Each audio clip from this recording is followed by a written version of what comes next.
As the morning sun filtered through the blinds of Dr. Arav Sharma's office, the faint hum of the air conditioner mixed with the rustle of papers on his desk. A urologist with over a decade of experience, Arav had seen it all, patients with concerns ranging from kidney stones to prostate issues.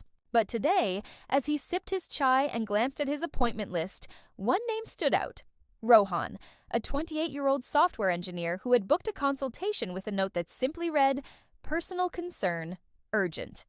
Arav had a hunch about what this might be. He'd heard similar vague requests before, often tied to questions men were too shy to ask outright. Rohan arrived right on time, his posture slightly hunched, eyes darting nervously as he sat across from Arav. The young man fidgeted with his phone, avoiding eye contact. Arav leaned forward, his voice calm and reassuring. "Rohan, whatever's on your mind, you can talk openly here. No judgment." After a long pause, Rohan finally spoke, his voice barely above a whisper.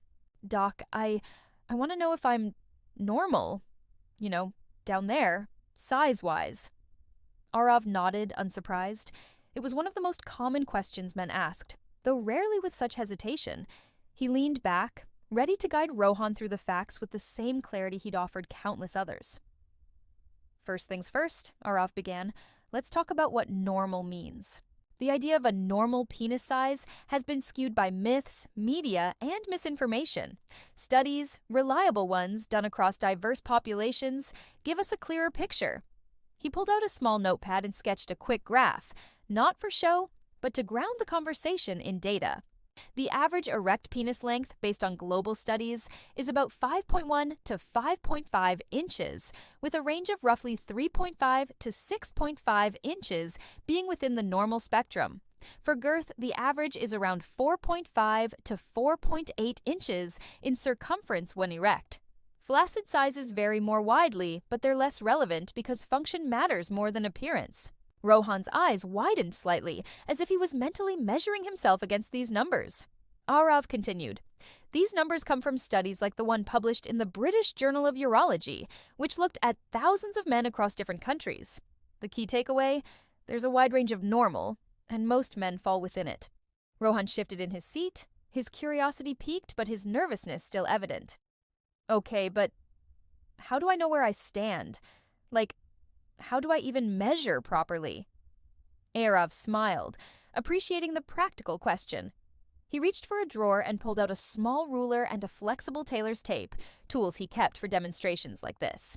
"Measuring accurately is important if you want to compare to these studies," he said, "but it's not as simple as grabbing a ruler and going for it. There's a method to it, and I'll walk you through it step by step." He held up the ruler first.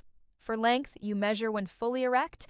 That's critical because flaccid measurements fluctuate too much. Temperature, stress, even time of day can affect it. Use a rigid ruler, not a tape, for length.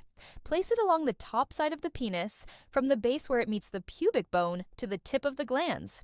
Press the ruler gently into the pubic bone to account for any fat tissue there. It is called the bone-pressed method, and it's what studies use for consistency." Rohan nodded, his face a mix of concentration and mild embarrassment. Arav went on, "Don't pull or stretch the penis unnaturally, and don't measure from the underside. Just keep it straight, take the measurement, and that's your length." Next, Arav picked up the flexible tape. For girth, you need a tailory S tape, or even a piece of string you can mark and measure later. Again, do this when fully erect. Wrap the tape around the thickest part of the shaft, usually the middle or just below the glans. Don't pull it too tight. Just let it sit snugly against the skin. Note the measurement where the tape overlaps. That's your girth and circumference." He paused, letting Rohan absorb the instructions. "One tip, measure a few times over different days to account for natural variations. Things like arousal level or even hydration can cause slight differences." Rohan scribbled notes on his phone, his earlier tension easing as the conversation turned technical. "So, what if I'm below average?" he asked, his voice steadier now. Arav leaned forward, his tone firm but kind. "Here's the thing, Rohan. Size doesn't determine function or satisfaction, yours or your partner's. Studies, like those from the Journal of Sexual Medicine, show that most partners prioritize emotional connection, communication, and technique over size. If you worry within the normal range, and even if you worry slightly outside it, it is unlikely to impact your health or relationships." He paused, then added with a chuckle, "Porn and pop culture have done a number on us, making guys think they need to be superhuman. Trust me, that's not reality." Rohan cracked a small smile, but another question lingered in his eyes. "What about, if it's too small? Like, medically?" Arav nodded, ready for this one. "There's a condition called micropenis, but it's rare, less than 1% of men. It's defined as an erect length of less than 2.8 inches in adults, based on stretched, flaccid measurements in clinical settings. It's usually diagnosed at birth or puberty, and often tied to hormonal issues. If you're an adult and your measurements are above that, you're not in that category. And even for those who are, treatments like hormone therapy or counseling can help. But from what you're describing, it sounds like you're just worried about being normal, not a medical issue." The conversation shifted to practical advice.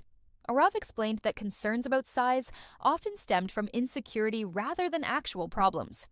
"If you're curious, measure yourself properly using the method I described. But don't obsess over it.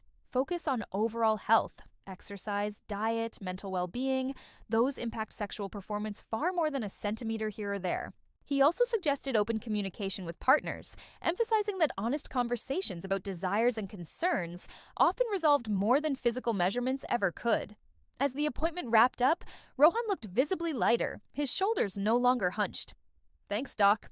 I was so nervous coming here, but this helps." Arav smiled, handing him a pamphlet on men's health. "Anytime, Rohan, and if you've got more questions, you know where to find me." As Rohan left, Arav leaned back in his chair, reflecting on how many men carried the same unspoken worries. It wasn't just about measurements or averages. It was about helping them see past the myths to the reality of their own bodies. Another day, another chance to set someone at ease.